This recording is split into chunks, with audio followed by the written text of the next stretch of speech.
So welcome to the Wednesday, July 12th meeting of the Burlington Board of Electric Commission. My name is Colleen Rule. I'm the temporary board clerk.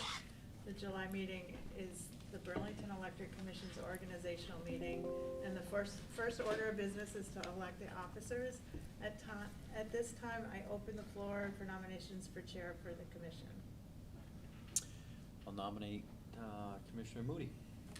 Second. Are there any other nominations? Hearing none, we will move to a vote. By a show of hands, please indicate your support for Scott Moody. Of the 5 members present, 5 votes were cast in support of Scott Moody. Congratulations, Commissioner Moody. I now turn the meeting over to the chair. Thank you. Good job,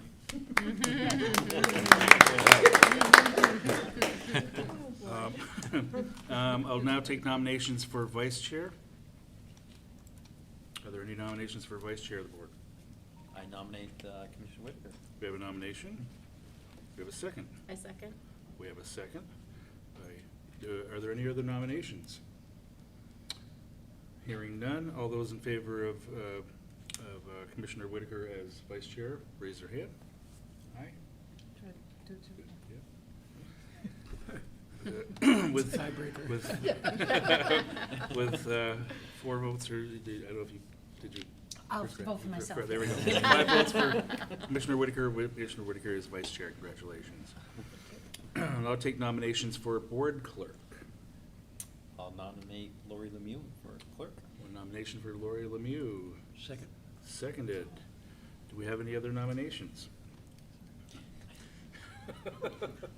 Hearing none. All those in favor of Lori Lemieux as board clerk, please indicate by saying aye or raise your hand. 5 votes for Lori Lemieux as board clerk. She remains our board clerk, but we thank Colleen Rule for stepping in while Lori is out. Thank you. All right. With that done, we'll move on to the agenda. Are there any changes to the agenda? Additions, changes? All right, hearing none. We'll move on to the minutes of June 14th meeting. If there are any clerical errors, I hope we could take those online, but are there any substantive changes to the minutes of June 14th? Yeah, I have one. Okay. The members of the public that were here last time, it says Ted Agnew and Wendy Agnew. It's Wendy Watson and Tate. And I don't know what Tate's last name is. That Agnew? Well, Okay. Well, according to what you sent me. Okay. Yes. Yeah, okay, so it's Tate, T-A-T-E, and then Wendy Watson. Is that right, Laura? I don't know their last names. Okay. Okay, so I know it's had to Wendy look and that Tate, up, though. and Yeah. I just guessed, but Yeah, no. I'm glad you said that. Yeah. I think everything else looks right, but I just I know for sure that she's Wendy Watson, Okay. and then that it's Tate, not Ted, so. Are there any other changes or additions to the agenda? I have a recurring issue here, I guess. It's about lighting, and I understand that we're constrained for the short and medium future in our path, but take a long-term view, maybe things might be different. So here's my concern, that when we talk about the IES, we should say recommendations. When we talk about us, we can talk about requirements, and we can even define that as our standard. But I think it's not proper to say IES standards. So I'm proposing a word search through the whole manuscript to get that straight. Do we? That's That accurate. seems accurate to me. Okay. That sounds about right. Are there any other changes to the agenda? Then I would entertain a motion.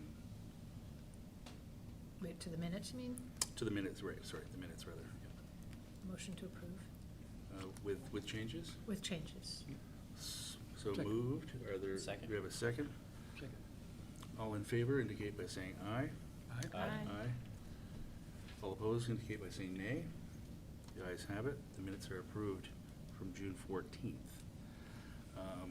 Next up on the agenda, and wasn't able to say this, hello, hi there, is public forum. And so just to backtrack, Burlington Electric Commission meets here at 585 Pine Street every second Wednesday of the month at 5:30. The public is welcome, and we'd love to get your input, your criticisms, concerns, praise, whatever make of it. Come on down and join the conversation.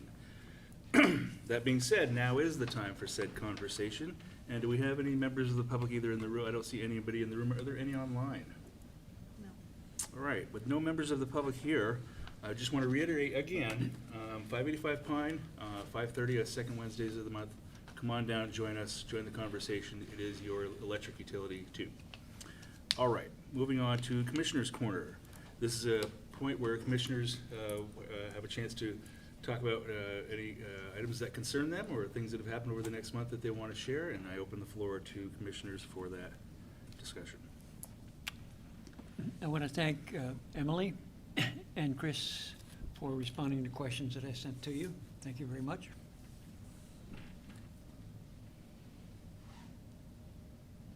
Yeah, I mean, I think it's interesting what we were talking about before the meeting, like the hydro dam and the impact of the flooding on that. And McNeil. Yeah. Cool. And maybe perhaps we can get a brief report on that or some sort of information Yeah, on as that. part of the, Yep. GM Cool. update. Yep, and then I didn't see it in the GM update, but I heard there's gonna be a protest at GM? That's our understanding. Okay. Okay. We didn't organize it, but Right. Okay. Well, we're probably sure we'll hear about that too. we're aware on social media that there's been discussion. I'm happy to touch on it. Okay, Okay. that'd be great. Anything else from commissioners for Commissioner's Corner? Alrighty, moving on to the general manager update with General Manager Springer. Thank you. So I'll start with those items. Related to the protest event, my understanding is that some of the groups who have been vocal in opposing District Heat, opposing McNeil, are planning to go from Gardner's Supply to the McNeil plant the morning of July 22nd, which is a Saturday. I think the language used is to demand that the city shut down McNeil, which is not currently really part of the discussion. The TUC forum and the various discussions are really about whether we want to invest in district energy as a city and make those improvements to the plant. There's not a kind of a discussion around any other alternatives. But we are working to make sure that we're prepared in terms of ensuring safety for customers who are visiting the Wastewood yard that day, ensuring, of course, that the protest, if it happens, the protesters have the right to protest, that we ensure safety, and we ensure, obviously, the integrity of the facility. So those will be our team's focus and priorities. We respect that there are different views in the community. We respect people's right to voice those views. In terms of the floods, I was going to mention that, we've seen the impacts primarily at our two power generation facilities at Winooski 1. John Clark was in a couple of the news stories, I think, talking about some of the impacts. There was one in Vermont Digger. Water levels, I think, correct me if I'm wrong, at Winooski 1 were higher than they were during Irene. So that was significant. We have photos of the, top of the, the platform where you stand when you look out over the river being, covered with water. It's built and designed to withstand that, of course, but we have had the facility off as a precaution during the period of time here where that's happened, and there's been a lot of debris and other types of items to be cleared. We're some rail damage, I think, wood rail damage. I don't know that we've seen any other damage as of this point documented. Fencing, roof membranes, a lot of debris, trash. Yeah. Obviously, the full extent still needs to be discovered once the water line does recede. Right. So we'll do more. We're documenting everything for FEMA purposes. So there's presidential declaration. We hope to be able to submit these types of costs for FEMA reimbursement. It's typically 75%. And Paul's working with the insurance companies on any appropriate actions there. At McNeil, it's primarily the flooding that we talked about in the field and in the gate area to the plant. We've shut the Wastewood yard temporarily. We hope to be able to, actually it wouldn't have been open today anyhow. We were going to open it to help for people who may have had debris from the storm. We weren't able to. We're hoping to be able to open it tomorrow. I don't know if we have a decision on that. We're looking at shoot for noon. Okay. Pending that the ground is dry enough and people's vehicles aren't gonna have issues getting down there. Okay, so hopefully tomorrow, open back up. No operational issues at the plant as a result of any of the flooding, other than people just having a little bit of challenge getting in. And we did actively talk with other utilities as the storm was happening, and we weren't seeing electric, power restoration needs here in Burlington. We were fortunate. There were really no outages reported during the flooding, during the storm. We did send a crew, 2 vehicles, 3 crew to GMP yesterday to help with their outages. They had, I think at that point, around 5,000 out.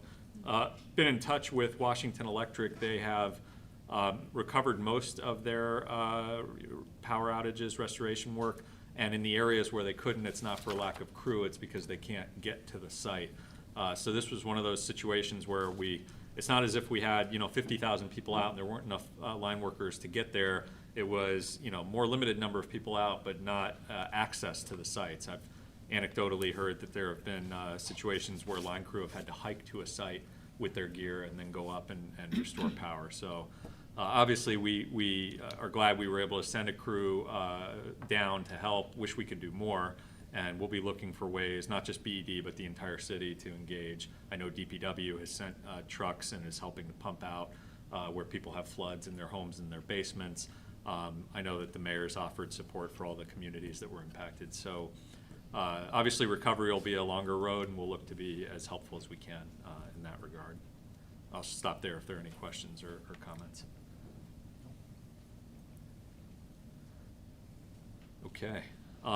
So other items on here, carbon fee policy at the City Council. We expect an ordinance to be introduced hopefully this month. We've been working with councilors to get it ready to move forward, and we expect the 2 committee and the ordinance committee to be looking at it in July and August, and hope obviously to have it implemented perhaps sometime in September, given that it's a 2024 start. We want to give the development community and the affected existing building owners an opportunity to kind of prepare for it.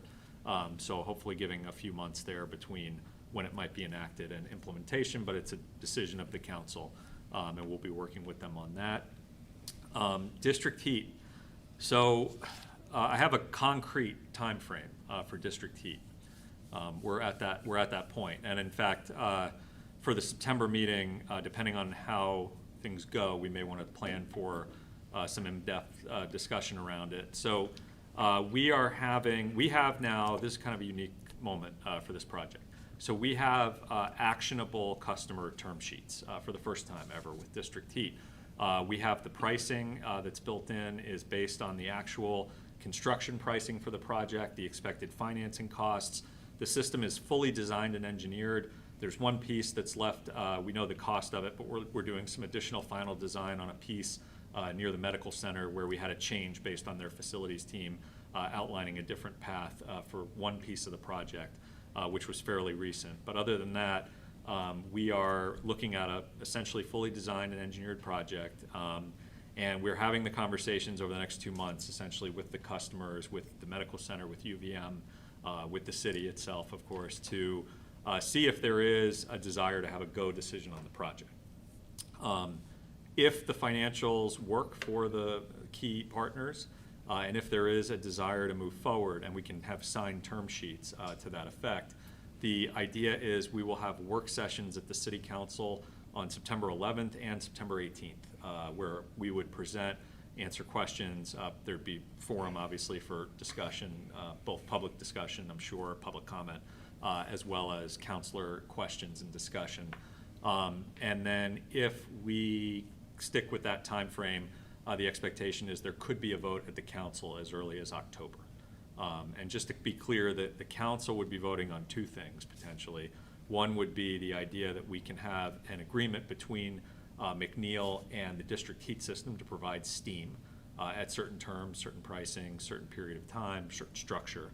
And then also that the city would be a purchaser of a certain quantity of the renewable credits that would be provided by the project as one of several purchasers. The steam, of course, will be going to the medical center, potentially the university.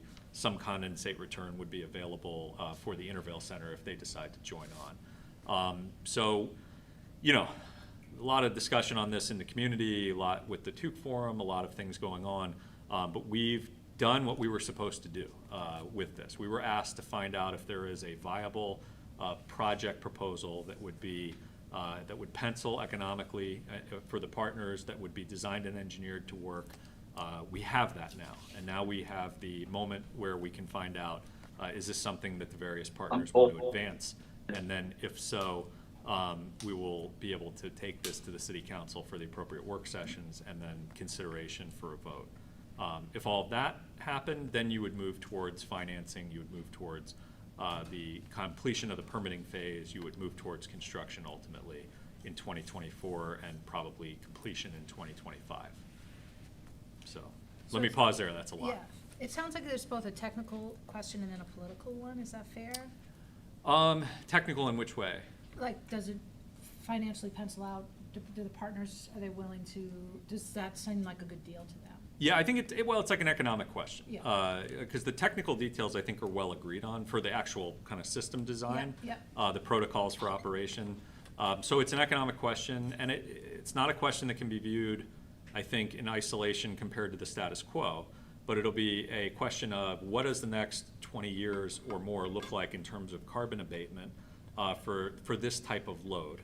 And is this a reasonable economic option if our goal is to achieve that carbon abatement compared to whatever other options might be there? Because we know that you can't use heat pump or geothermal technology for this type of load. So really there are fewer options. And it works in a way with the idea that there is going to be carbon pricing.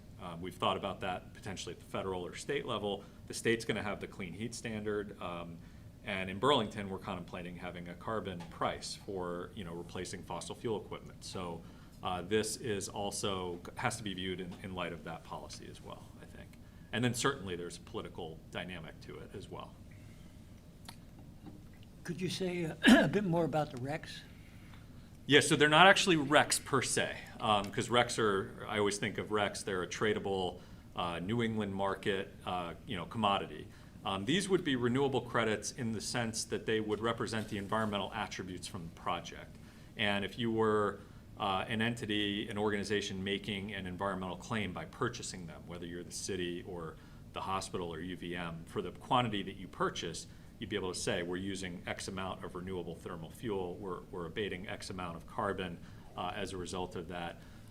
So, separate from sort of the utility regulatory side, the Tier 3 and the clean heat credits and those types of things, the RTCs, as we're calling them, the renewable thermal credits, would be representative of the environmental attributes from the project. And because they are separate from the steam, because we would be injecting the steam primarily at the medical center, the idea is that the steam is separate from the RTC. The RTC is the environmental attribute, and that would be available for purchase even for customers who are not connected directly to the steam. We view the steam really as an injection, not only for purposes of serving that load, but it's really a reduction of fossil fuel use in the VGS system. Okay, so we could retire them, but you also mentioned that the city might buy some of them? Yeah, so the city could purchase as a use against some of its own carbon footprint. The medical center could purchase as a portion, not necessarily the entirety, but a portion. VGS could use some for its own purposes, for its mix. They're not tradable, they're not fungible, they're not commodities. These are environmental attributes that we contemplate being utilized for customer claims, for their own goals that they have for sustainability.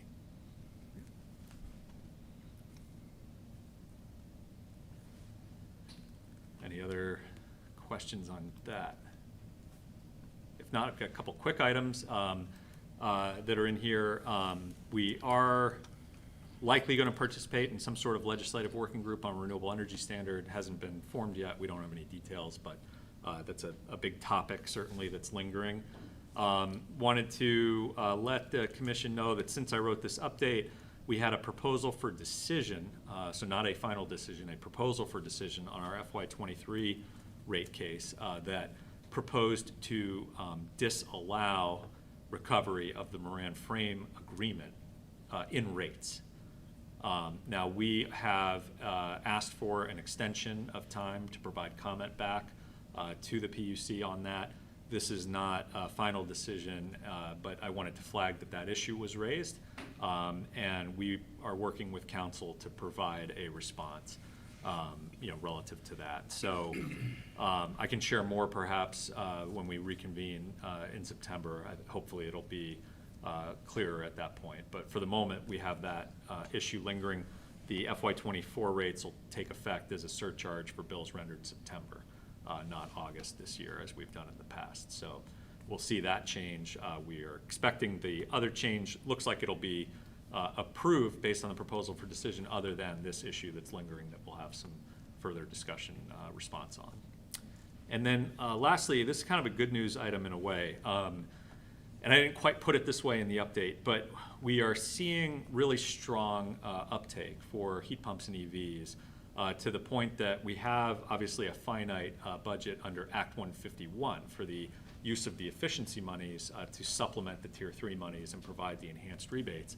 To the point that we've had to have a discussion around what that budget looks like over the rest of the year to make sure that we think we have the spend rate needed to support the customer uptake, which is a point I've always wanted to reach. I always wanted to get to a point where our customers were as interested in this as we've been to provide the incentives, or even more so.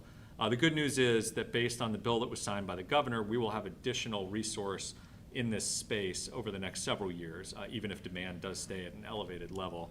But I am conscious that we are looking, particularly in the heat pump space, given the federal incentives that are now available, at maybe transitioning over a period of time, not tomorrow, but away from as heavy a capital incentive for the heat pump and towards a reduced operating cost, perhaps via end-use pricing like we have for our EVs currently with the off-peak charging. And this dovetails a little bit with work that the department's doing to categorize the claimed savings from heat pumps and whether that's materializing fully within the Vermont context generally, not BED. And Bob, I think Chris may have sent you some information relative to that topic, heat pump savings and what we're seeing from the department's studies. So we're conscious of that. We're conscious of the spend rate being something that we'll keep an eye on. We believe we have enough to get through the end of the year and keep the incentives where they are. But we'll be looking at that for FY20 or for calendar 24 is how do we utilize our dollars most effectively. If we start to have a bit of uptake past the level that we anticipated, that's great. And then how do we kind of encourage that for the future in a way that aligns with our budget? So that's kind of what I was trying to say here with a little more clarity. And I think that's everything that I had planned to provide for the update. Question? Quick, so the supply chain constraints on contractors and things like that seem to not be They don't- slowing where you're hoping to have for Yeah, uptake. I think they did for a period of time, certainly. No. And there's still challenges if you want to get an electrician, for example. It's not immediate. I think if you're ordering a heat pump, it's not immediate necessarily. But the level of constraint that we saw, I think, a few years ago has abated to a good extent. So that's positive, certainly. Weatherization, on the other hand, still quite a constraint, as we're seeing.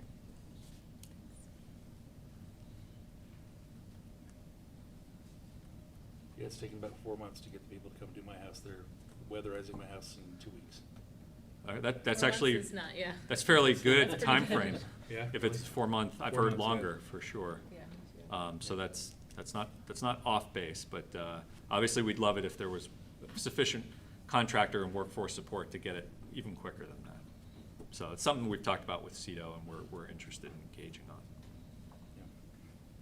And there might be an interesting ripple with the flood response and all the weatherization that's to happen in the That's impacted right. communities. No, that's right. But hopefully it doesn't throw off the engagement with the statewide level or Burlington level for And if too long. the demand is there in a more durable way, you would expect there would be businesses and workforce that would want to gravitate to that area. I think the problem is there's been a yo-yo effect in the past where we ramp up, the funding isn't sustainable, and then contractors have seen the funding fall off and the demand fall off. So having sustained demand for a period of time should drive some of the change that we want to see, I hope.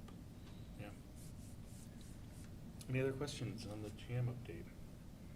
Cool. We'll move on to the number 7, the 23-24 strategic direction, and Jim Springer still has the floor. Okay. Do folks have this handy? Yeah. Okay. Very much an evolutionary attempt here for the 23-24 strategic direction. We've done extensive work in the past on really getting this document in terms of the missions, values, 2030 vision to reflect the commission and the department's goals. What we've seen here is really a focus on updating the strategic objectives in a few different ways. And as a reminder, we send out essentially a solicitation to the entire team via the different managers to ask for feedback on the strategic direction. So we start with that as the base, and then we add some things where needed. So I'm going to walk through just line by line. I think that'd be the easiest. And the first change you'll see is related to engage customers and community. Number 2, we really have a wording change, not a structural change around the wording, saying now increase education and engagement as opposed to better educate and engage.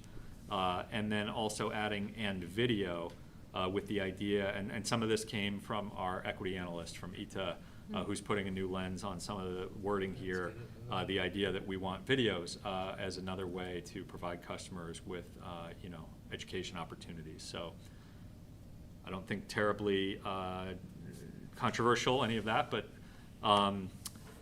the next line is partly due to input, or really fully due to input, I should say, from the city attorney, who in reviewing one of our documents noticed this language and made clear to me that we should use language as written here to ensure all programs are equitable and accessible to all, including, and then we've added people whose primary language is not English as another group that we're seeking to reach, getting rid of the language of with a priority given, because that's not necessarily what the initiatives are about. We're not trying to prioritize a customer over another customer. We're really trying to make sure everything is accessible, equitable, and available to all. So that language is reflecting that inclusion from the city attorney to make that more aligned with where we should be. The next one. Just a quick question. Can you describe some things you're doing to reach out to people who do not speak English? Yeah, so a number of different things. And obviously, website translation is something we've worked on.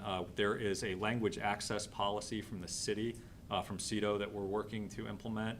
ETA is doing some things that we haven't done before, like having office hours at the King Street Laundromat, for example. We are working tighter with CVOEO than we have in the past.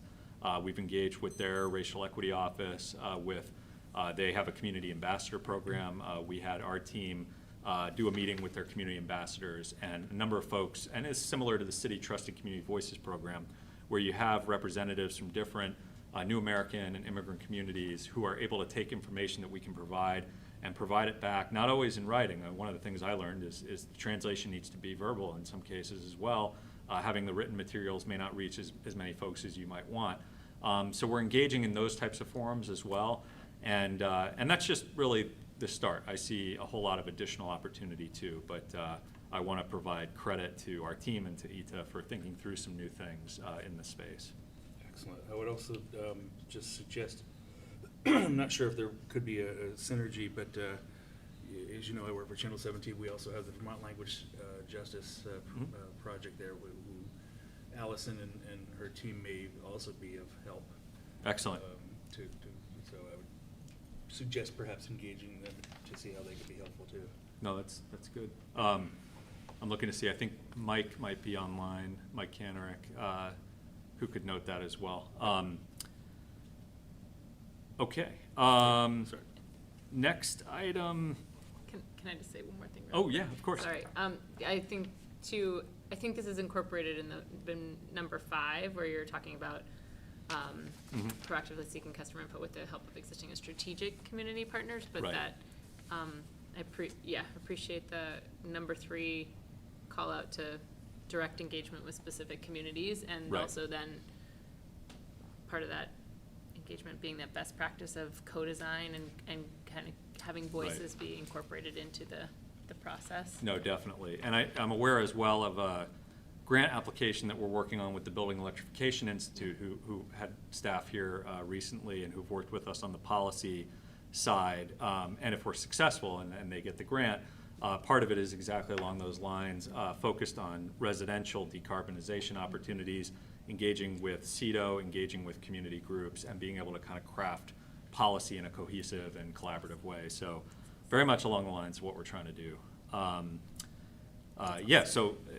that really kind of speaks to number 5 as well, as you mentioned.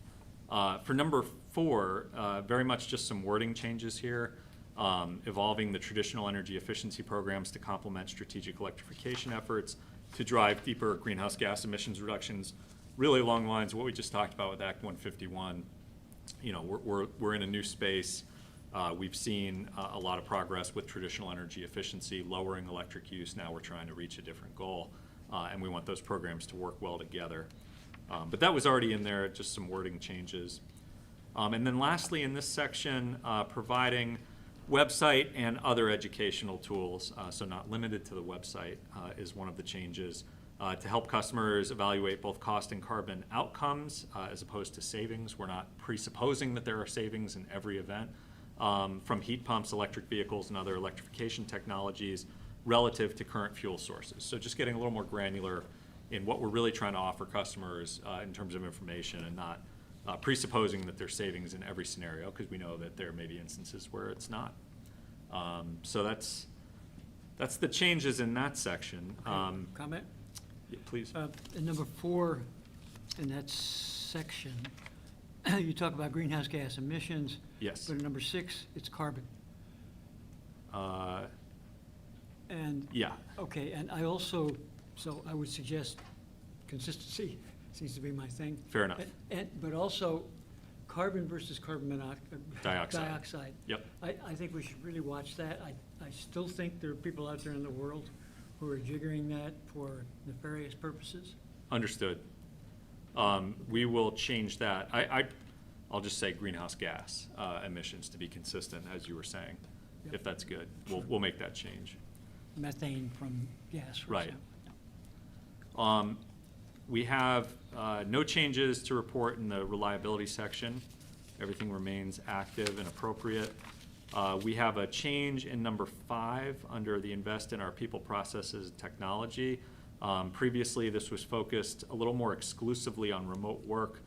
We've tried to broaden it to talk about leading by example, reducing VMT, vehicle miles traveled through remote work, but also multimodal transit, car sharing partnerships, supporting bicycling, both conventional and e-bike. We had some discussion on that here at BED. We have some e-bike enthusiasts and conventional bike enthusiasts. We're going to try to support both of them through employee programs. So this is just a broader initiative here, So essentially. one correction on that, it should be multimodal transportation. Yes. Transit is a mode. Right. Got that. Okay. We will make that edit as well. Little detail. No, that's good. And I think those were the edits that we had. I believe the other sections remain stable. Certainly, next year, in the innovation section, advancing district energy may be a different bullet. We may have advanced district energy by that point, or we may have decided not to advance it. And so some of these items are coming to a head and will be subject to edit next year. But of course, we'll make those 2 other edits, and also wanted to ask if there were other items the commission saw that required any updates.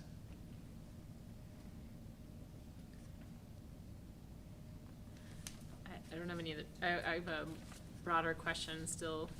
I don't know how long I can play the newbie card, but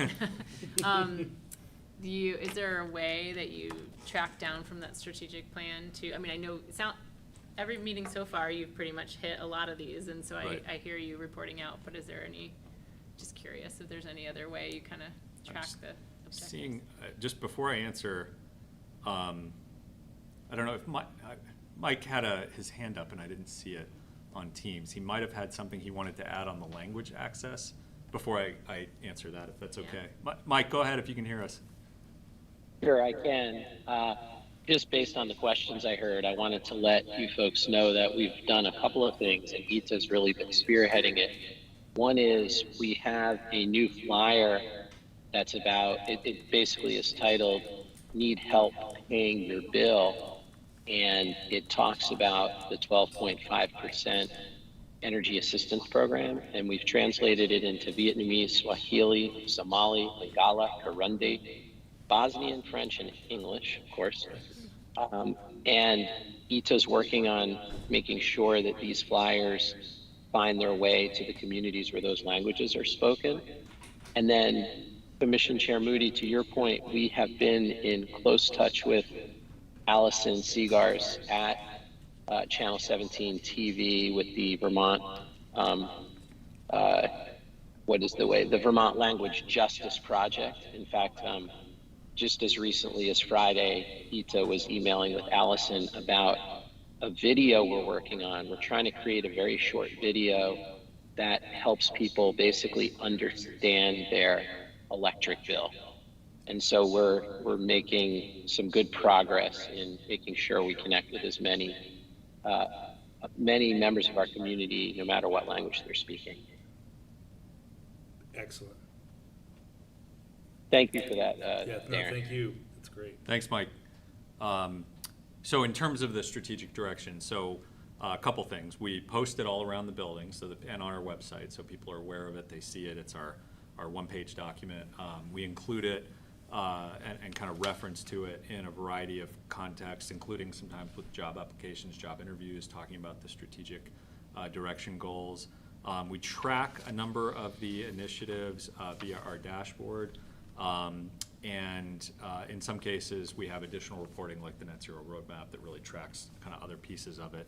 And we try, at least, I won't suppose that this is 100% correct, but we try to make sure that it's a document that everybody at BED sees some of their work in. So part of doing these updates as well is the idea that, and we came to this, I think, a few years ago, that some people were feeling like maybe their work wasn't as well represented within this concise one-page document that has a lot on it. It's been a challenge to keep it at one page.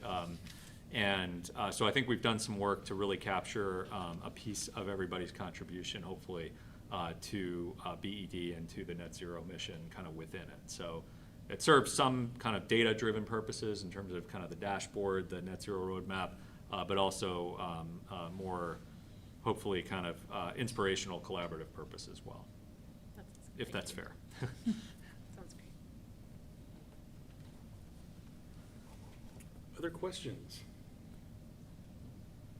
All right, hearing none, we'll move on to item number 8, and that's the May. Oh, Oh, I sorry. think we need your vote. Oh, do we? Yeah. If you're amenable. we do. Well, all right, so Is there suggested language? before you do that, this is hard-hitting.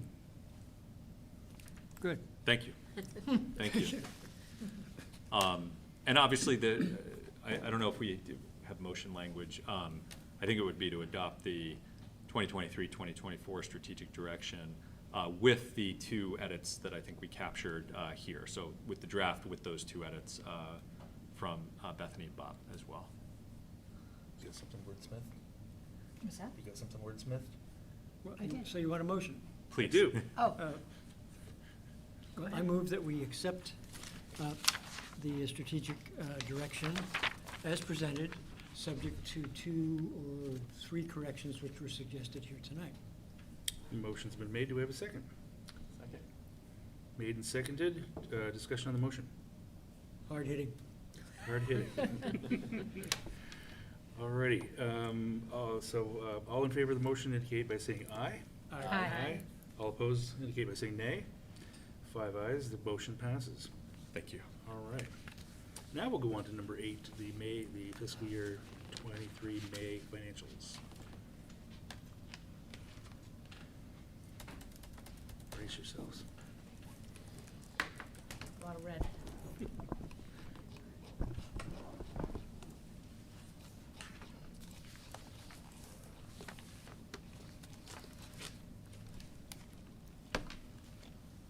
Okay, good evening, everyone. So for May, hang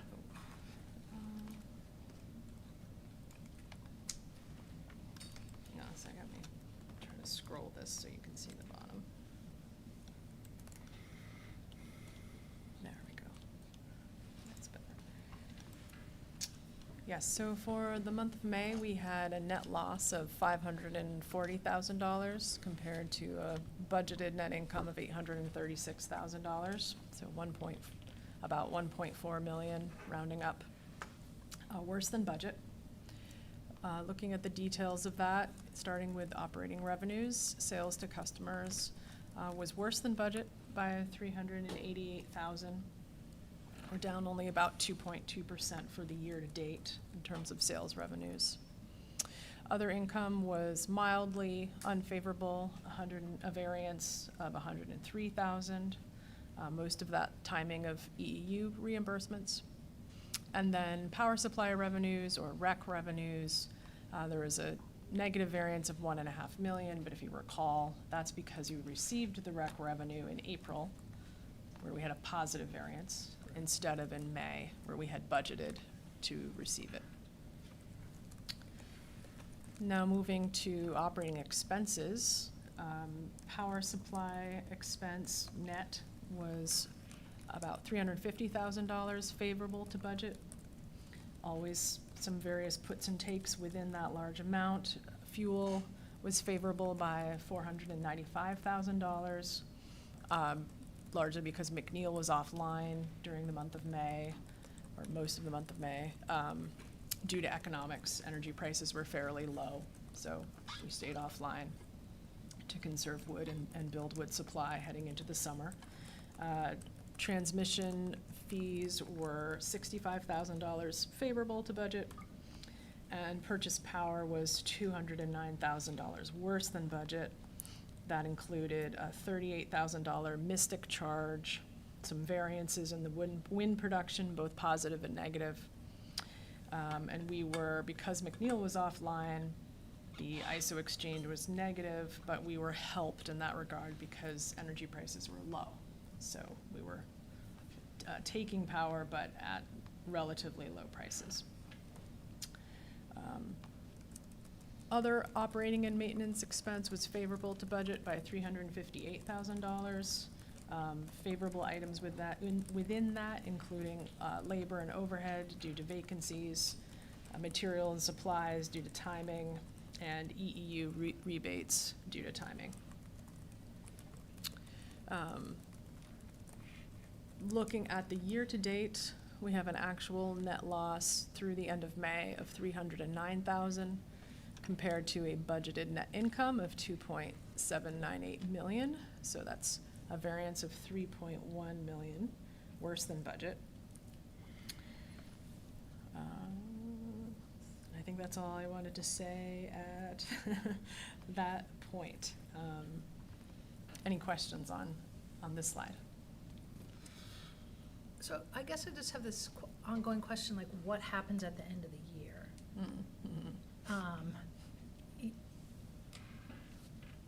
So we'll have less cash than Yeah. we wanted to have, and I have an update for you on that. Okay. We will make that accounting adjustment to amortize the delta, the lost sort of winter excess energy revenue. Right, to amortize that over a period of 7 years. So it will take the roughly $4 million of expense that we would otherwise record and reduce it. And so that will help our net income. Our net income will look better than this looks right now. But of course, our cash situation won't change. And then we just, from there, we continue to move forward, kind of managing as best we can. You know, we're positioning McNeil. It's online. We've seen some decent prices in June and July with the warm weather. We are slowly ratcheting down the wood price to kind of mitigate that cost pressure. And we'll move immediately into monitoring the FY24 budget very actively.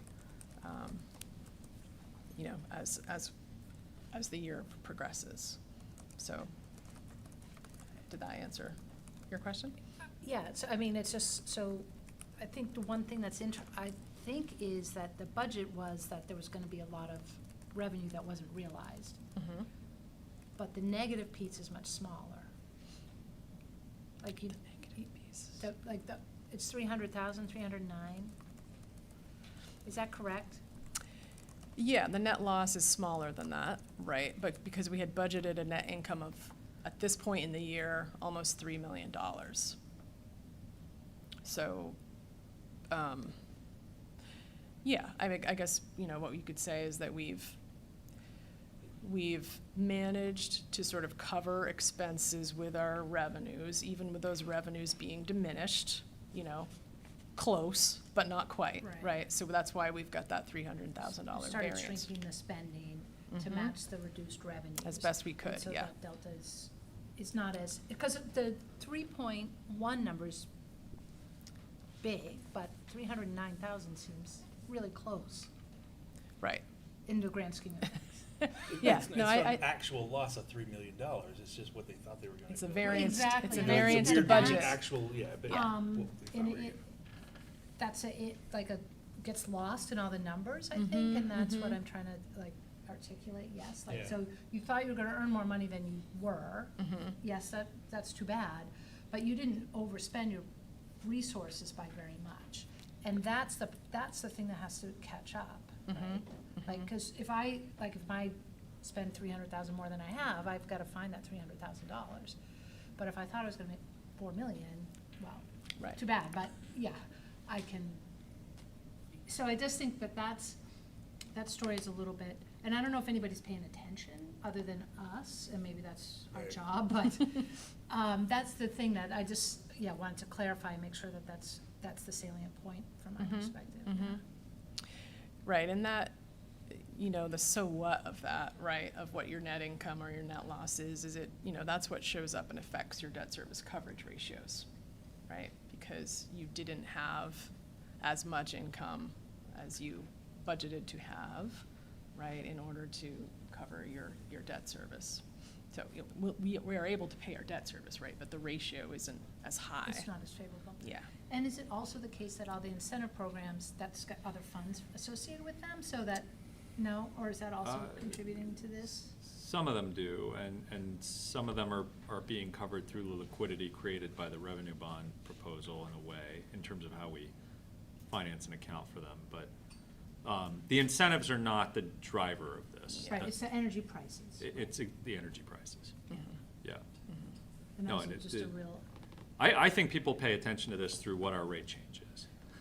They're Yeah. not looking at it necessarily in this detail like you are, but the fact that we had the outcome that we did or hoping to have by the year end, even with the impacts that we saw, the fact that we could hold the rate change to 5.5 for this year instead of the 12.5 that it might have otherwise been. I don't know how much anyone can appreciate that, given that they're seeing other cost increases and they're sensitive to that, but it could have been worse, essentially, than what it was, so. Right, and I guess I also wonder about that public perception, like you're subsidizing someone's Tesla, but you're losing money, like that, the taxpayers have to, like that, there is a little bit of, but I don't hear that, I don't know if anybody else hears people complaining about that. Right, the Tesla subsidy helps keep rates lower in the long run, right, because Right. it's But the perception is. selling more Yeah. electrons, yeah. Yeah. Also, only certain Teslas would qualify for our. That's rebates. true. We do cap the vehicle price levels at levels that are more consistent with maybe a Tesla Model 3 entry level as opposed to a Model S Right, yeah. Plaid. Right. Yeah. But yeah, that's the thing, I think that, Mhm. but I don't hear anybody complaining or questioning or saying anything.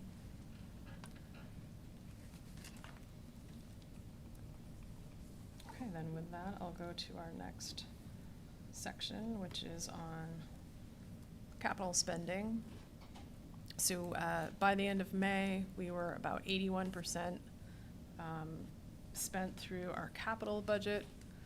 We had budgeted to be at 8.9 million at this point in the year. We had spent 7.4 million. And then, then I'll go down to cash and the ratios. So operating cash, as of the end of May, was $7,750,000. That compares to a budget at this point in time of budget at this point of 9.9 million. So that's a gap of like 2.2 million in terms of actual cash versus budgeted cash at this point in the year, which is actually a little bit of an improvement from where we had been. We'd had like a $4 million delta since kind of December through the end of April. And you can see the credit rating factors there. For the most recent 12 months, our debt service coverage ratio is 2.71. The adjusted debt service coverage ratio is 0.84. And the days cash on hand, 107. I do know our operating cash balance as of June 30. It is 4.463 million. So it's less, right, than where we were in May. However, it is pretty much right in line with where we thought we were going to be, forecast where we were going to be at the end of the year. And it's a little bit less than we had budgeted. So in the FY24 budget, we kind of had to pick a beginning cash balance to our best of our ability to forecast based on when we submitted the budget to you in May. So it's about $217,000 less than that amount, but then with our subsequent forecasts, we kept revising, and it's pretty much where we expected it to be. I don't know the exact number of days cash on hand that number represents, because in order to do that, I need to know, my team needs to know the complete operating expense for the fiscal year, which we won't know until we close June's books. But we had been forecasting around 65 days, so I expect it will be close to that number. And that's all I had for my report. Any other questions for Emily? All right. Jim? Great. All right. Thank you. All right, we'll move on. Thank you, Emily. Thank you. You're very welcome. Item number 9, the IRP update discussion with James Gibbons. James. Good evening, everyone. How are you? So I'm going to start with the quick verbal update, and then I can at last go through the PowerPoint that I think was scheduled for March. But unfortunately, I do want to be clear that I was not actually the lead of that team that did the forecast, so I may be somewhat limited in my ability to answer detailed questions. If those come up, I'll have to research them and get back to you. On the informational update, first and foremost, the reports on McNeil have been finished and are now available on the McNeil website. So there are 3 reports. There's a carbon report done by VGS. There's a carbon report done by Innovative Natural Resources, and there's a McNeil economic report, likewise done by Innovative Natural Resources. Those are available on the website. That's the easiest place to go grab them, and have been provided to the Department of Public Service as well. Okay. The generation chapter draft has been finished. It has been shared with and discussed with the Department of Public Service. The Department of Public Service has provided comments, and we are incorporating their comments where we thought they were reasonable. And we will send you guys the post-comment draft to take a look at. The T&D chapter is done in draft form, has been provided to the Public Service Department, and we are waiting for comments from the Public Service Department on that chapter at this point. And lastly, Zach Sears, the intern that I mentioned to you last meeting, has started actually working on the net zero chapter.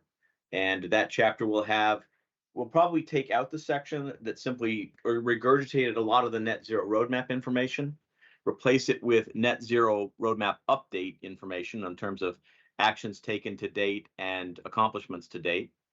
It will have the section I talked about on T&D requirements to meet 102.8 megawatts, a section on T&D requirements to meet 120 megawatts. We are hoping that through the pilot project we awarded to Prosumer Grid to have an evaluation of the implications of going to hourly renewability.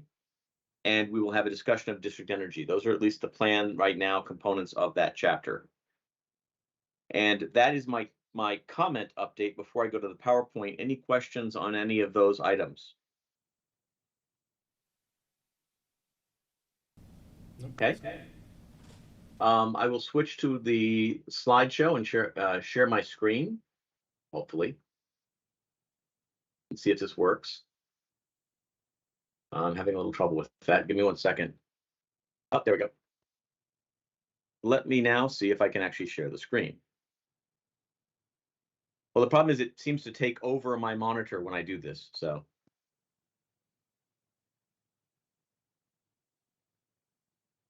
Did that work? Oh my goodness. So this was originally dated for I think the April 12th commission. I've noted that it's being presented on 7/12/2023. The IRP is still due September 1st, and we don't have any expectations of not meeting that date. Unfortunately, I can't switch screens. All right. I'm trying to figure out how to advance the slides. Well, that'll work. It's a hard way to get there. Not gonna spend any particular time, just the least cost. This is statutory language about least cost integrated plans that you've all seen before. This is the forecast section that we're talking about in arrears, as it were. The resource evaluation is what I call the generation chapter. That's been presented to the DPS and we've received comments on. The distribution evaluation is been provided to the DPS and we're receiving comments on that. And we'll be moving into the economic impacts next and actually finalizing the forecast chapter as well. The forecast summary, we contracted with Itron. The vast majority of the forecast work was done by Itron.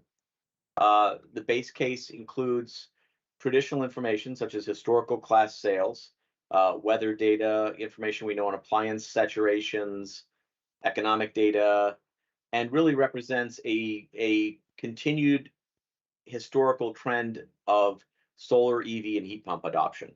That's what the base case represents. It doesn't represent no adoption. It doesn't represent accelerated adoption. It represents adoption as demonstrated by the historical trends for those devices. The base case was then adjusted for some higher levels of adoption to create alternate cases. And what is not included in this IRP forecast compared to what is included in the Net Zero Energy 2020 IRP forecast, well, sorry, the Net Zero Energy forecast. And again, I want to qualify that even that's not a forecast. The Net Zero Energy load estimated impacts of net zero are primarily around the commercial industrial heating and cooking space. And the net zero roadmap effectively assumes total conversion of the small vehicle fleet in Burlington. And our highest case right now in the IRP does not go to that level.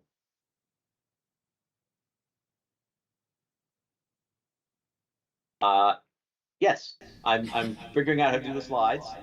So go ahead. You're doing great. Can you just say the why? Why is it not included in the model? It was really difficult. Okay. It's not just our model. It doesn't. Itron does the forecasting for Velco, Green Mountain Power. It's just a very difficult sector to project.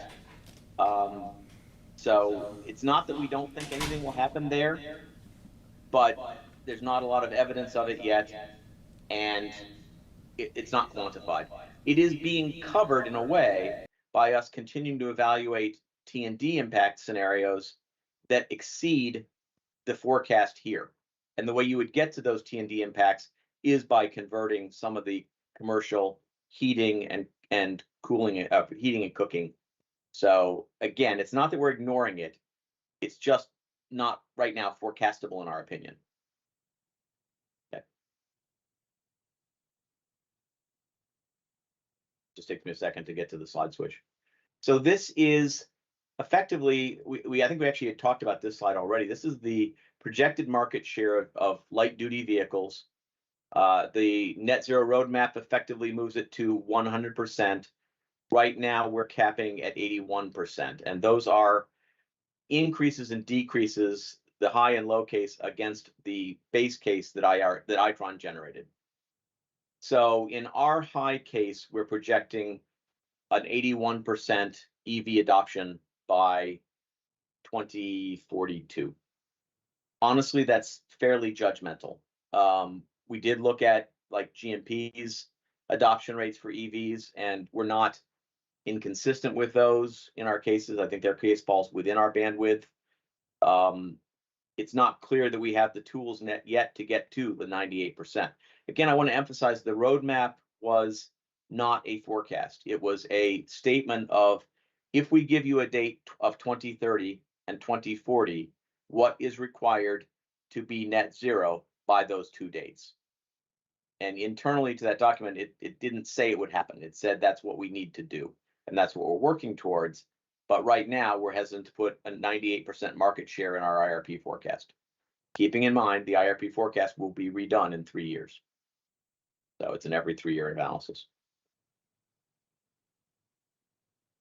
This is the heat pump deployment. For this one, we had a GMP curve, and we think it's interesting. We do have a high case that is in excess of GMP's base case. The reason I'm not surprised to see GMP's base case higher than our low or our base case, because large parts of their service territory are competing against propane and oil. Their conversion sales pitch, if you will, for installing a heat pump is much better than ours compared to natural gas. It would take a heat pump rate that created an economic benefit from operating heat pumps to move us from the base case towards the high case. And we are working on that, but we do not yet have a heat pump end use rate. So in Burlington, you can look at it and say, well, we've got an incentive to help you with the conversion costs, but you're going to be looking at an increased operating cost after you put it in. And we're trying to address that barrier. And the obvious way to address that barrier is an end use rate. Now, to offer an end use rate that's better than current electric rates, you really need to have some form of control to control some of the cost causation. In other words, you want to try to unload transmission and capacity costs and then offer a lower energy rate because of that. And the pilot project we're working on through the DOE funding and the Department of Public Service that Freddie and our 2 interns from UVM are working on is going after that potential end use rate and seeing if it can be done through a combination of hardware rather than a single device like the level 2 chargers that we're using for the EVs. In addition, that grant, just as a side note, is also addressing whether we can do a meaningful level 1 EV charging end use rate to back up our level 2 charging rate, particularly for hybrids and things like that. So that grant has been extended through like October, I think, is when the report is due. So that work is progressing. And I've heard more eurekas than damn it alls from our interns, which I consider a good sign. So, you like to hear, general noises of contentment and success coming from those people while they're working on the pilot project. And I have. So our 2 interns have been doing an excellent job, and Freddie has been doing an amazing job of coordinating the team of 3 people working on this grant. This is the unadjusted base case forecast in peak load on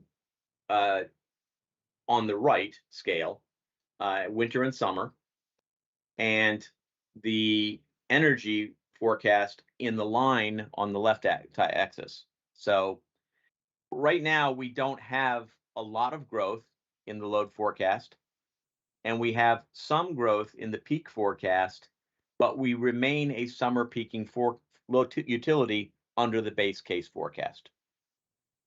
I would also note that under the base case forecast, we remain well shy of the 80 megawatts, relatively speaking, that the system can notionally handle without significant upgrades. Above that, we go to the 102.8 case. Above that case, we go to the 120 case. This is really a recap of the slides, but adding in the high case now.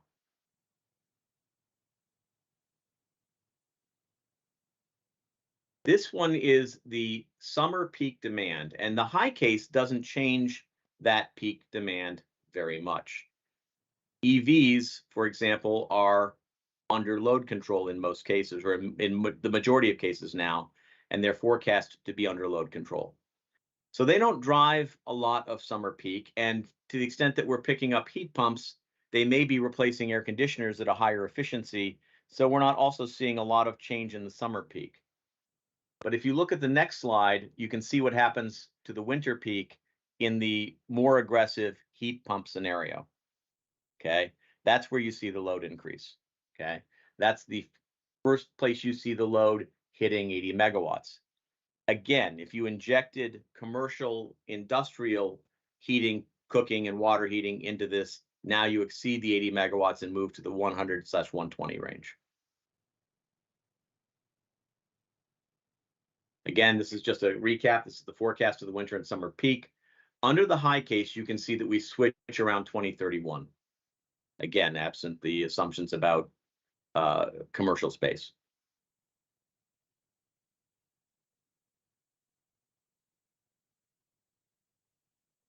This is the forecast of the net zero energy peak demand. Okay, and so you can see that, again, I use the term forecast. It was to get to 2030 or get to 2040. This is why we're testing at the 120 megawatt level. You can see that the 120 megawatt level actually covers all of the cases except for the spike in the net zero energy 2030, which is, as I understand it, when you've deployed all of the end uses, but the efficiencies haven't offset any of the increase yet. So again, we're testing 100, which puts us around here. We're testing 120, which puts us around here. And qualitatively, distribution has told me that it's the 120 is really where the cost per serving load increases dramatically, because at that point, you're starting to touch interconnection substations with the outside world, the bigger substations. So Queen City, East Avenue, things like that.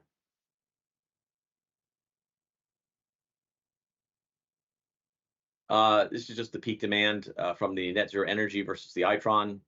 Again, I think we've explained the difference in that. Same thing in the loads.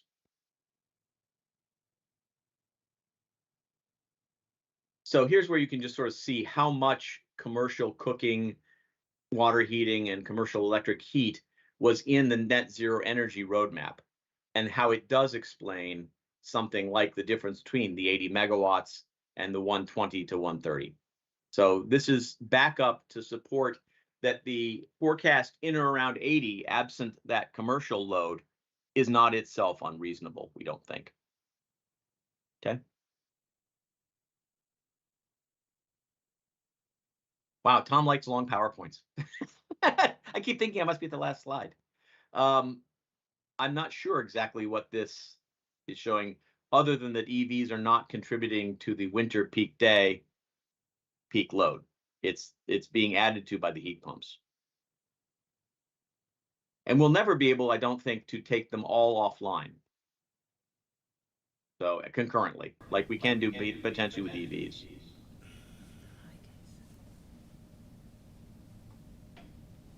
Like I say, I'm a little struggling with what these last few slides work to. This is showing what happens when the EV charging comes on. At some point, we might have to diversify EV charging.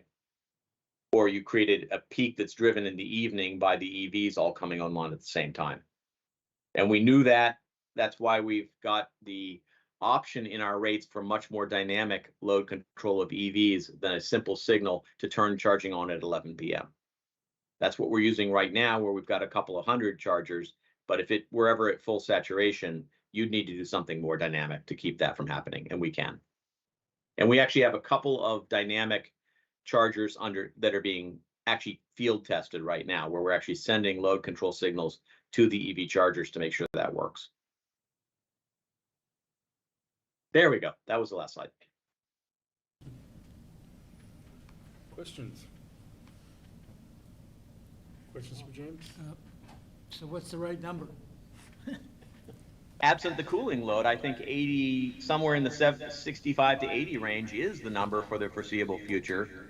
If we can figure out a hook to get into the commercial heating space, and I don't know if an end use rate will do that or not, then it goes up from there.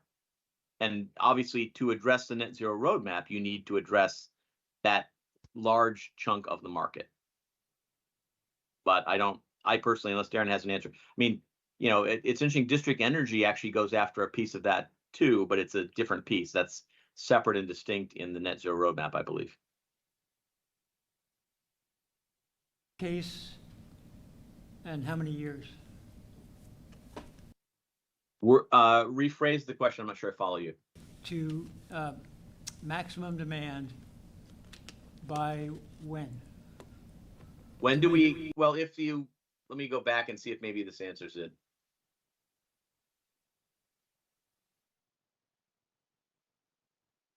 No, I don't. Yeah, again, this is maximum demand, but I'm looking for the net zero roadmap peak load slide. Yeah, so under the net zero roadmap, right? Under the 2030, we would be exceeding 80 megawatts. We'd actually be pushing 90 megawatts today. We're not pushing 65 today. So there is a material gap before and so to get from 65 to system capability was 3 years under the net zero roadmap. I don't think that will happen. So again, you really, the important thing is the planning horizon and time to construct T&D upgrades relative to how unexpected the load increase could be. But again, we're clearly not on this peak trajectory or even close right now. In fact, it may be that our peak is slightly down from where it started here at this point.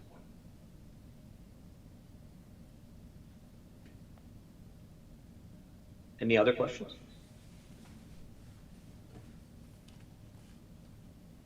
Bob? I love being able to check something off my task list from March. All right, hearing no questions, thank you very much, James. That was very, very informative. And we Thank look you all. forward to further discussion of it in the fall. Last but not least, we have the commissioners check-in. If anybody has anything for that, I know GM Springer and I spoke earlier, and he didn't believe that the department would have much of a agenda for us in August. So I think we're gonna take August off and let people do what they want to do. Sorry, Trav. So that's my part of that. Does anybody else have anything to say on that, or any last? Only, are you guys doing the Net Zero Energy Day in September again? We are. Usually you start talking about that like months in advance, so. Yes, we've had a number of planning meetings. We have posted some things, I think, on social media and elsewhere, asking people to hold the date. But I believe it is the 23rd. That's what I Okay. heard. Yep, with rain date 23rd. on the 24th. Just confirming that in my calendar. That Yes. is correct. 23rd and 24th. We'll ramp up our outreach, including likely trying to do some advertising as well to let people know about it. And we're going to do some new things this year. I think we're contemplating some different additions to what we did last year that'll hopefully even draw more folks out and engage more of the community, including we're also moving the time. It was 9 to 1 last year. It's going to be 10 to 2. And so we're hoping to get more folks interested in lunch at the fossil fuel-free food trucks, and we'll have live music and DJs as well, like we did last year. Pretty sure Champ's going to be making an appearance again. A number of other great activities. So we'll definitely be highlighting that in the September meeting, which comes before the Net Zero Festival. Yeah, a lot of great exhibits. It's anybody who It was hasn't, super if fun you haven't last come year, to yeah. it before, last year. that was Great. really cool Yeah. last year. Yeah. Anything else? Going once? Going twice? We are adjourned. Thank you very much for watching. See you in September.